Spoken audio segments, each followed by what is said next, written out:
สวัสดีครับวันนี้ก็วันที่29มิถุนายนปี69นะครับ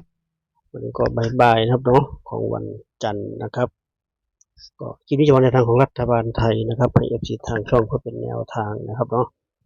ที่นี่เป็นของพี่ชายใจดีนะครับพี่ชายใจดีให้มาเมื่อวานนะครับเนาะก็ขอบคุณพี่ชายใจดีนะครับให้ทางดีๆไปเลยปันที่ทางช่องนะครับเนาะรัฐบาลไทยนะครับเนาะวันที่1 กรกฎาคมปี69นะครับก็ดีที่29แล้วก็ใกล้แล้วเนาะ29วันพุธที่จะถึงก็วันสึงใจสึงเงินแสนครับเนาะตอนนี้ก็หาข้อมูลไปก่อนถ้าใครยังไม่มีข้อมูลรัฐบาลไทยหรือว่ายังตัดสินไม่ได้ครับเนาะยังงงในดงเลขอยู่ดูหลายอาจารย์หลายเซียนหลายสำนักครับเนาะก็ตัดสินใจไม่ได้ก็ลองดูของพี่ชายใจดีครับเพราะว่าเป็นไปตามตัวเองขาดการไว้ไหมที่ตัวเองทำได้หรือตัวเองหามาได้ครับเนาะเพียบกันดูครับเนาะให้เป็นแนวทางครับเนาะเป็นแนวทางเหมือนเช่นเคย ก็วันนี้ก็เหมือนเดิมครับเนาะมาคลิปสุดเหมือนเช่นเคยก็คลิปพาน้องนนท์มาเตะบอลครับเนาะ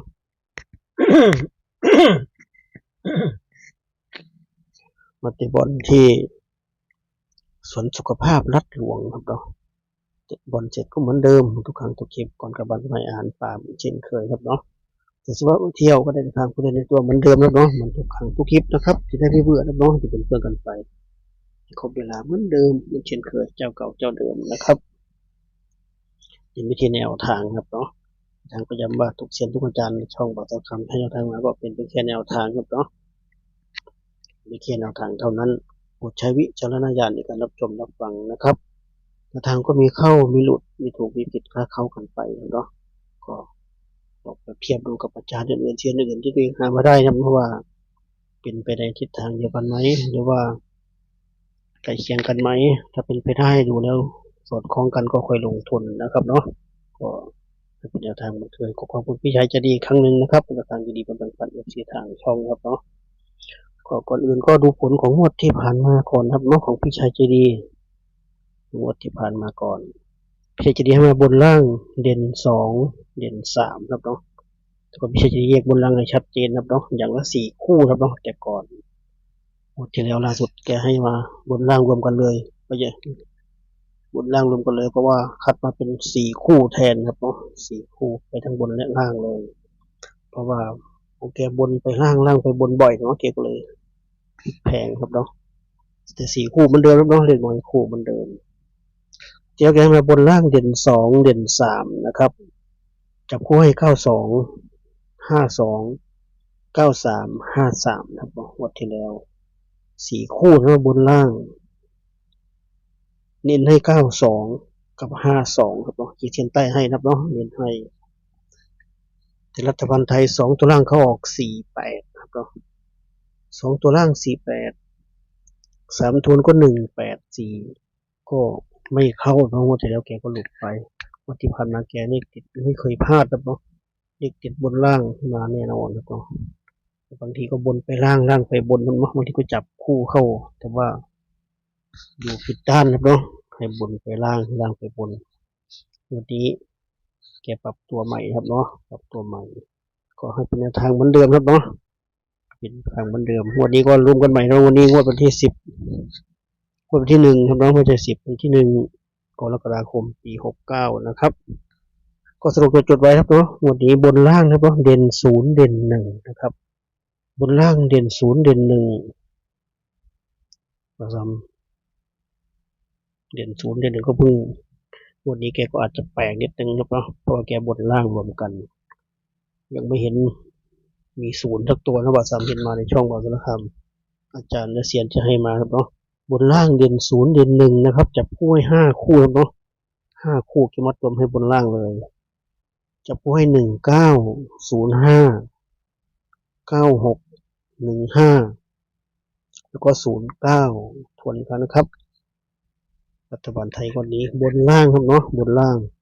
เด่น0รอง1จับคู่ก็1905 9615แล้วก็09นะครับ5คู่ครับเนาะ5คู่ย้ำว่าเป็นบนล่างครับเนาะก็สีแก้วกลับไปด้วยครับเนาะ มีโคตรบาสินกับตับแตกครับเนาะ5 คู่นี้ก็แกเน้นไปที่19แล้วก็05นะครับ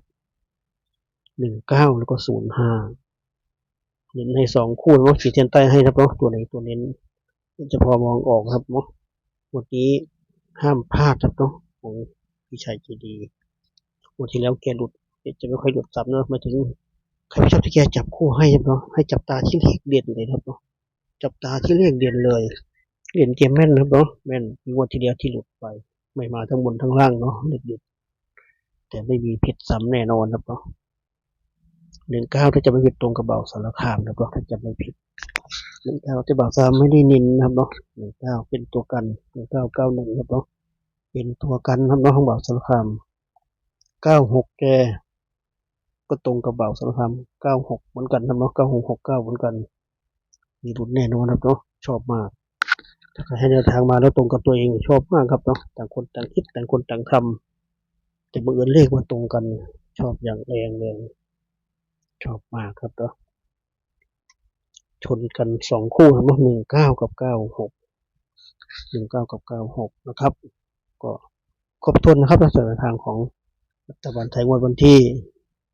1 กรกฎาคมปี69นะครับเนาะช่วงนี้ตรงกับวันพุธครับเนาะวันนี้วันจันทร์แล้ว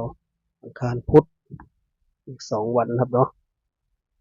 ใครยังหาคุณไม่ได้ก็ดูของพี่ชายจะดีไปเปรียบเทียบครับเนาะจากตัวเองหามาได้อย่างที่บอกไว้เบื้องต้นตัวเองหามาได้แล้วก็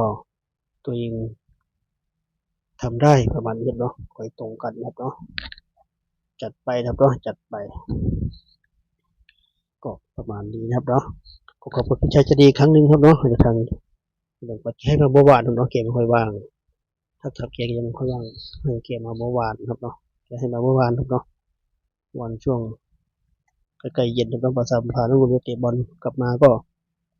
พอดีแกส่งมาให้พอดีก็วันนี้ก็ถือโอกาสลงให้นะช่วงบ่ายครับเนาะช่วงเช้าหลีกทางให้ฮานอยเราพัฒนาก่อนนะครับเนาะถ้าอยากติดต่อมาสักคำก็เบอร์ไลน์ครับเนาะเผื่อมี